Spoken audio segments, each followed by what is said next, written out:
Dear students, এসো আমরা শিখি চ্যানেলে তোমাদের সবাইকে স্বাগত জানাই। আমি Sanchita Hazra, MSc in physical chemistry.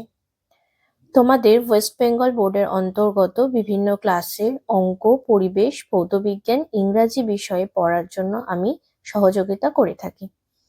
তাই যারা যারা চ্যানেলটি এখনো সাবস্ক্রাইব করোনি তারা ভিডিও শুরু করার আগে অবশ্যই চ্যানেলটিকে সাবস্ক্রাইব করে দাও ও পাশে থাকা বেল বাটনে ক্লিক করো, যাতে ভিডিও আপলোড করার সাথে সাথে তোমাদের কাছে নোটিফিকেশন চলে যায়।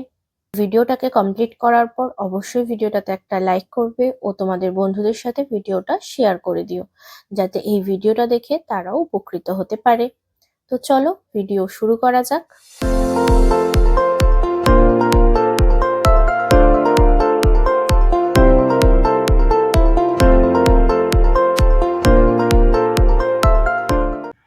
আজ আমরা পড়ব চতুর্থ শ্রেণীর পাতাবাহার বইটি। পাতাবাহারের মধ্যে আমাদের আজকের আলোচ্য বিষয় হলো লীলা মজুমদারের লেখা আলো গল্পটি।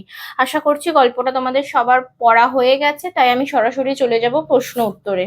শুরুতে যেমন লেখক পরিচিতি থাকে, তো এখানেও রয়েছে লেখিকা পরিচিতি।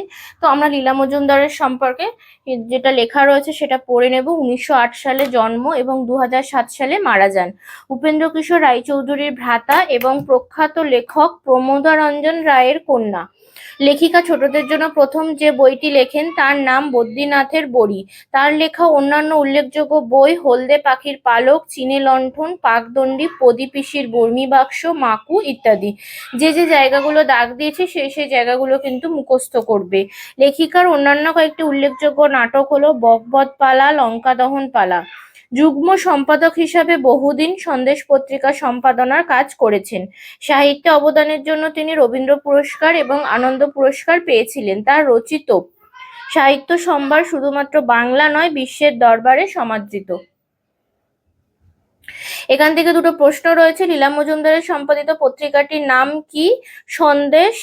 আর তার লেখা দুটি বইয়ের নাম লেখো। তার লেখা এখানে বই রয়েছে হলদে পাখির পালক, চীনে লণ্ঠন, পাকদণ্ডী, প্রদীপিসির বর্মি বাক্স, মাকু। এর মধ্যে থেকে যে কোনো দুটো আমরা লিখবো। নেক্সট 3-এর দাগে রয়েছে নিচের প্রশ্নগুলি একটি বাক্যে উত্তর দাও। এখানে 8টা প্রশ্ন রয়েছে, এর উত্তর আমি লিখে দিয়েছি, ঝটপট দেখে নাও। প্রথম প্রশ্ন রয়েছে নিতাই কে? লীলা মজুমদারের লেখা আলো গল্পে নিতাই হলো গ্রামের গুরুমশাইয়ের পাঠশালার এক ছাত্র। 2 নম্বরে রয়েছে সারা রাত বনের মধ্যে কেমন শব্দ হয়? লীলা মজুমদারের লেখা আলো গল্পে আমরা জানতে পারি বনের মধ্যে সারা রাত নানা রকম ভয়ঙ্কর ধরনের শব্দ হয়। কিসের যেন চলাচলের শব্দ, খসখস, ফসফস, মটমট, ফোঁস, পাতার ফাঁক দিয়ে বাতাস বয়, শোষ ইত্যাদি শব্দ শোনা যায়। 3 নাম্বার, শম্ভুর দাদু বন থেকে কি কি খুঁজে আনে? লীলা মজুমদারের লেখা আলো গল্পে শম্ভুর দাদু বন থেকে গাছগাছলা, ওষুধ, আঠা, মধু ইত্যাদি খুঁজে আনে। 4-এরটা, কারা শম্ভুকে ভয় দেখিয়েছিল? লীলা মজুমদারের লেখা আলো গল্পে বেড়াল, পেঁচা, গাছ, বনবেড়াল, মনসাঝোপ, বাদুড় শম্ভুকে ভয় দেখিয়েছিল। 5 নম্বরেরটা, শম্ভুর দাদুর জন্য কি আনতে গিয়েছিল? লীলা মজুমদারের লেখা আলো গল্পে শম্ভু দাদুর ভাঙা পায়ের ব্যথা কমানোর জন্য শুশনি পাহাড় থেকে হাড় ভাঙা গাছের পাতা ও পাথরের গুহাতে উপচে পড়া লাল মধু আনতে গিয়েছিল। 6 নম্বরে, দাদুর পায়ের ব্যথা কোন ওষুধে সারবে? লীলা মজুমদারের লেখা আলো গল্পে শম্ভুর দাদুর পায়ের ব্যথা গুরুমশাইয়ের কথা মতো হাড় ভাঙা গাছের পাতা বেটে লাল মধুর সাথে মিশিয়ে লাগিয়ে দিলেই সেরে যাবে। 7-এরটা, শম্ভু শেষ পর্যন্ত মন থেকে কি দূর করতে পেরেছিল? লীলা মজুমদারের লেখা আলো গল্পে শম্ভু শেষ পর্যন্ত অন্ধকার নিয়ে তার মনে জমে থাকা ভয়কে দূর করতে পেরেছিল। এই নাটকে মোট কয়টি চরিত্রে দেখা মেলে? লীলা মজুমদারের লেখা আলো গল্পে আমরা 5 জন মনুষ্য চরিত্র যেমন শম্ভু, পিসি, দাদু, গুরুমশাই ও নিতাইয়ের দেখা পাই। অন্যদিকে বেড়াল, পেঁচা, গাছ, বনবেড়াল, মনসাঝোপ ও বাদুড়ের মতো অমনুষ্য চরিত্র রয়েছে। 4-এর দাগে রয়েছে ঠিক শব্দটি বেছে নিয়ে শূন্যস্থান পূরণ করো। শম্ভুর 12 বছর বয়স। বনের ধারে শম্ভুর দাদুর ঘর। দিনের বেলায় পাঠশালার সবচেয়ে দুরন্ত ছেলে শম্ভু। হাড় ভাঙা পাতার গাছ শুশনি পাহাড়ের মাথায়। শম্ভুকে বাইরে যেতে বারণ করেছিল বেড়াল। খস্তম্ভের সাথে খস্তম্ভ মেলাও, পাঠশালা, গুরুমশাই, বন, গাছপালা, হাঁড়ি ভাত, অন্ধকার, ভয়, মনসা ঝোপ, কাঁটা। শব্দঝুড়ি থেকে শব্দ নিয়ে লেখো। শব্দঝুড়িতে রয়েছে ধারালো, অসার, মধুর, শোষো, মনসা ঝোপ।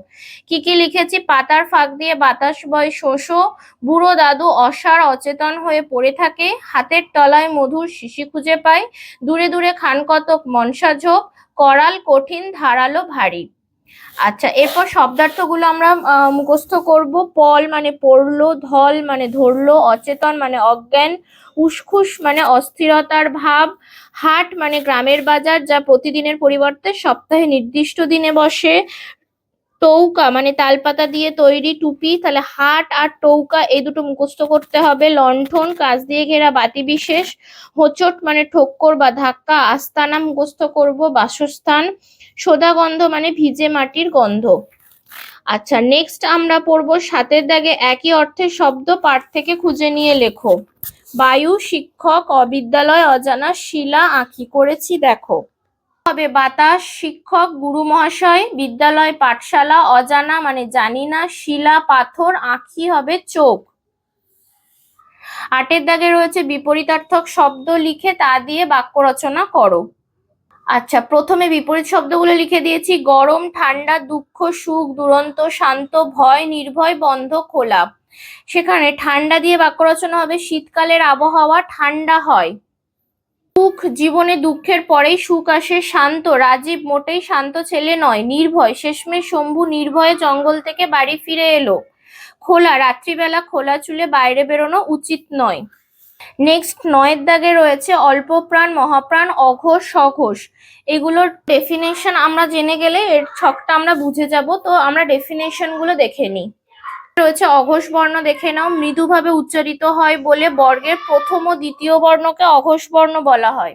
ঠিক আছে, প্রথম আর দ্বিতীয় বর্ণকে অঘোষ বর্ণ বলা হয়। ঘোষ বর্ণ কাকে বলা হচ্ছে? বর্গের তৃতীয়, চতুর্থ ও পঞ্চমকে বলা হয় ঘোষ বর্ণ। কেন কি? এদের উচ্চারণ গম্ভীর।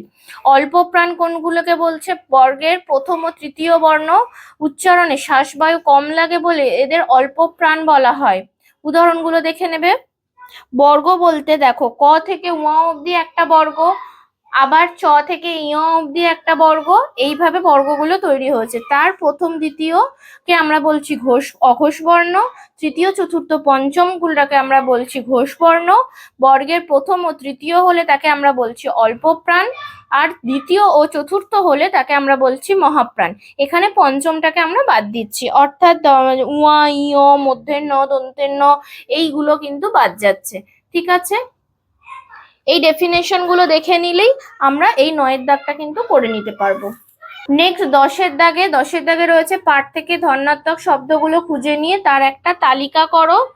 লিখে দিয়েছি ফসফস, মটমট, ফোঁস, চলাচল, শোঁ, ভয় ভয়, গাছগাছলা, ছায়া ছায়া, সরাত সরাত, ঝমঝম, চুপচাপ, কাঁদো কাঁদো।